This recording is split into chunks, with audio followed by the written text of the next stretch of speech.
নমস্কার, আপনারা দেখছেন সংকেত মিডিয়া। সোজা কথা সহজভাবে। অথৈ জলে রাজ্যের সমুদ্র সাথী প্রকল্প তালিকায় একাধিক বেনিয়মের অভিযোগ, বিক্ষোভ। শেষ রাজ্য বাজেটে সামুদ্রিক মৎস্যজীবীদের জন্য এপ্রিল ও মে 2 মাসে 5,000 করে 10,000 টাকা ভাতা ঘোষণা করেছিল রাজ্য সরকার। যে প্রকল্পের নাম দেওয়া হয়েছিল সমুদ্র সাথী।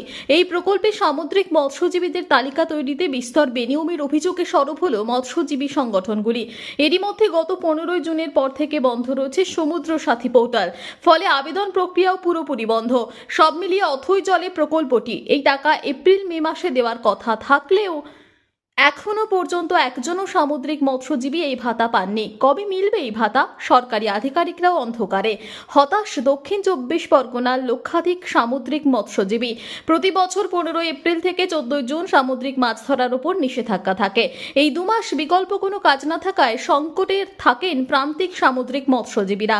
এই মৎস্যজীবীদের কথা ভেবে দক্ষিণ 24 পরগনা, পূর্ব মেদিনীপুর, হাওড়া, উত্তর 24 পরগনার 2 লক্ষেরও বেশি মৎস্যজীবীকে এই প্রকল্পে ভাতা দেওয়ার সিদ্ধান্ত সরকার।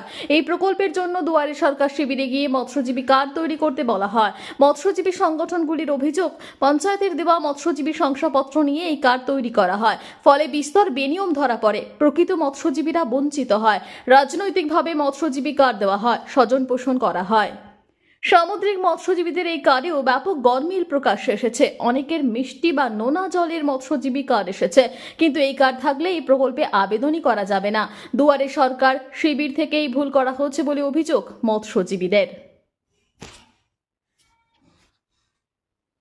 করেছিল অনলাইনে, সেই অনলাইনগুলো ঝাড়াই পয়সাই করে আমরা আবেদনগুলোকে স্ক্রুটিনাইজ করে নিয়েছি। স্ক্রুটিনাইজ করে নিয়ে আমরা আমাদের যে প্রসেস অনুযায়ী আমাদের যিনি অ্যাপ্রুভিং অথরিটি এসডিও সাহেবের কাছে পাঠিয়েছিলাম। এসডিও সাহেবের অনলাইন সমস্ত কিছু সেটা এসডিও সাহেবের কাছে আমাদের কাছে চলে এসছে এই অবধি। এবার হায়ার অথরিটি যেমন যেমন ইনস্ট্রাকশন দেবে তেমনই আমরা করব। এখনও পর্যন্ত মোটামুটি সমস্ত কিছু নর্মাল। আমাদের যা আবেদন করেছিল সব স্ক্রুটিনি হয়ে আছে। Subscribe our channel. Press the bell icon.